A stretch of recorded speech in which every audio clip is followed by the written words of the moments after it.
Okay, so part 2. Thanks to the unusually warm weather and a ridiculously hot conservatory,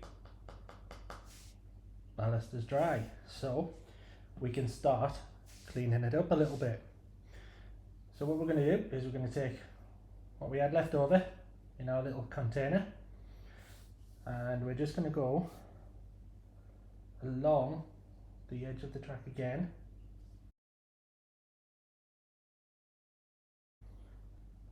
And again, using the same method as before, just with my finger, just flattening it down as much as I want to get the desired effect.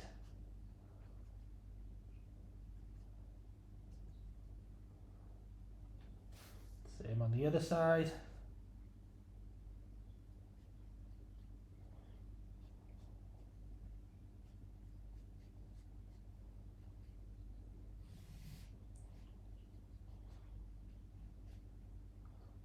And you see, start to get this nice contoured edge. And we're just going to do exactly the same as before, using our glue. So we take our pipette, take a little bit of the mixture in, and just like before,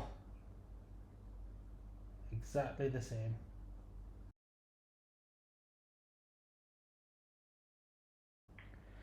Now I am out, so I am just going to mix up another batch of this.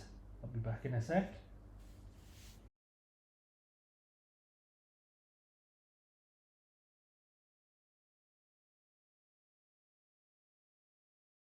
So what I'm going to do is I'm going to add a little bit more ballast to my container here. There we go. And I'm just going to very lightly sprinkle it over the wet glue.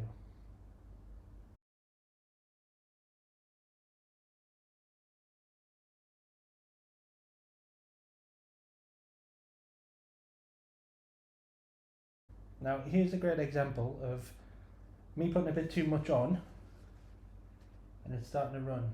So I'm just going to soak a little bit of it up using some tissue.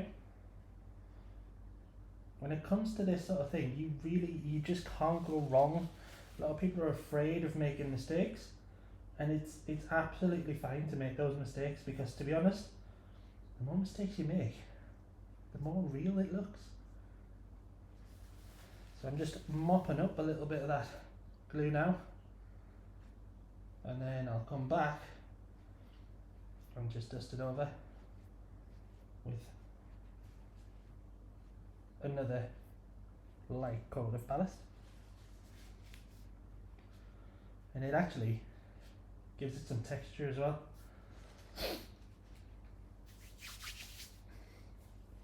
There we go. Tiny bit more ballast. And another light sprinkle.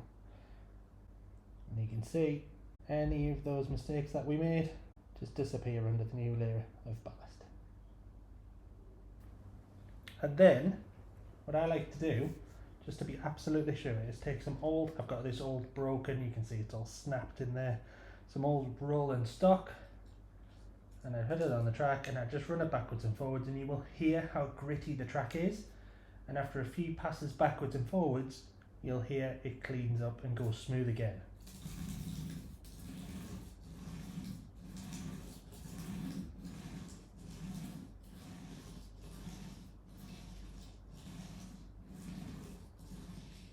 I don't like doing the centre of the track.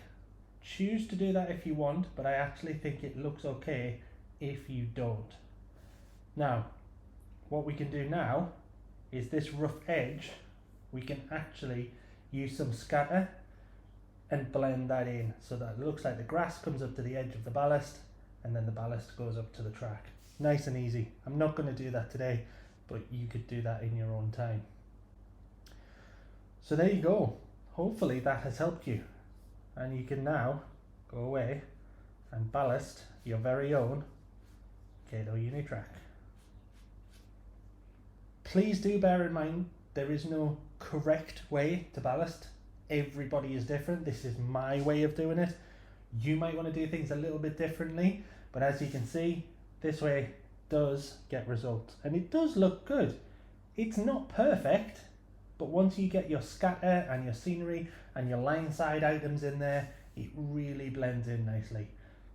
Now once all this is dry, you want to come in with something like a track rubber and just very, very gently rub it along the tops of the tracks to get rid of any excess glue that might be on there. And you will see anywhere it takes off the glue, it shines it up really nice. Just as another test, pop your rolling stock on. Beautiful.